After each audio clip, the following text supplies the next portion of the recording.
welcome to Grandma's Corner. I am going to be reading January 20th, 2022, and I'm going to be reading Genesis 21. And the Lord visited Sarah as he had said, and the Lord did for Sarah as he had spoken. For Sarah conceived and bore Abraham a son in his old age, at the set time of which God had spoken to him. And Abraham called the name of his son who was born to him, whom Sarah bore to him, Isaac.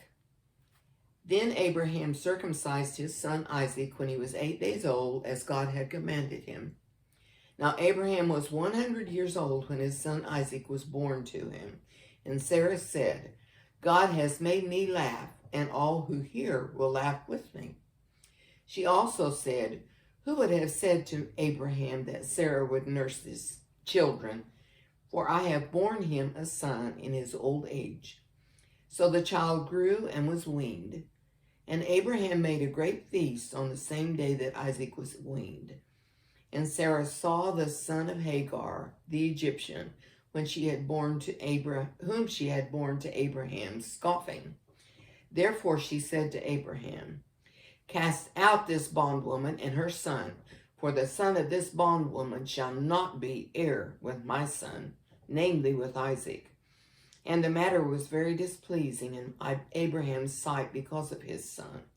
But God said to Abraham, do not let it be displeasing in your sight because of the lad or because of your bondwoman.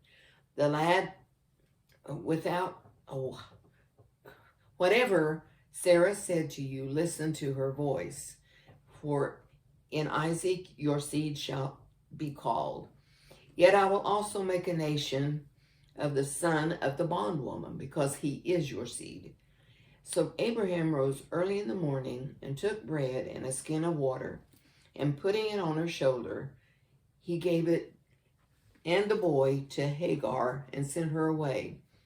Then she departed and wandered in the wilderness of Beersheba.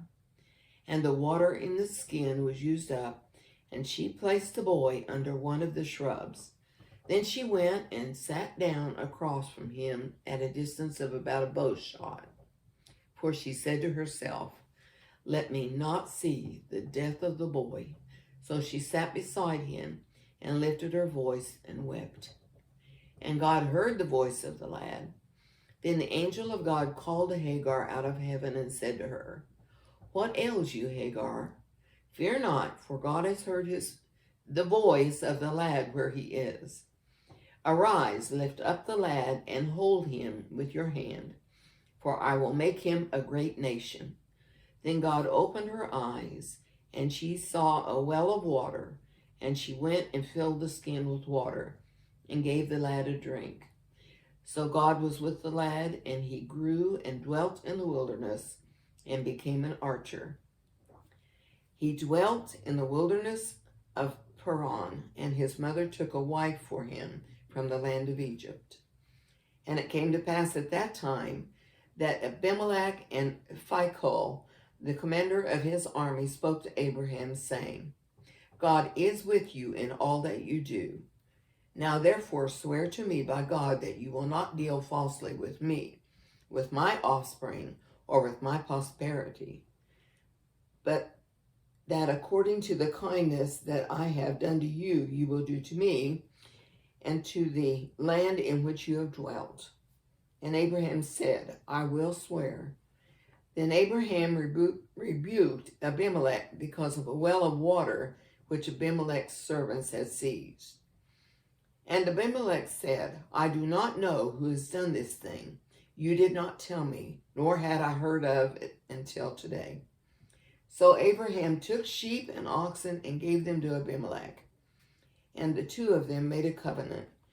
And Abraham set 7 ewe lambs of the flock by themselves. Then Abimelech asked Abraham, what is the meaning of these 7 ewe lambs which you have set by themselves? And he said, you will take these 7 ewe lambs from my hand, that they may be my witness that I have dug this well. Therefore he called that place Beersheba, because the two of them swore an oath there. Thus they made a covenant at Beersheba. So Abimelech rose with Phicol, the commander of his army, and they returned to the land of the Philistines.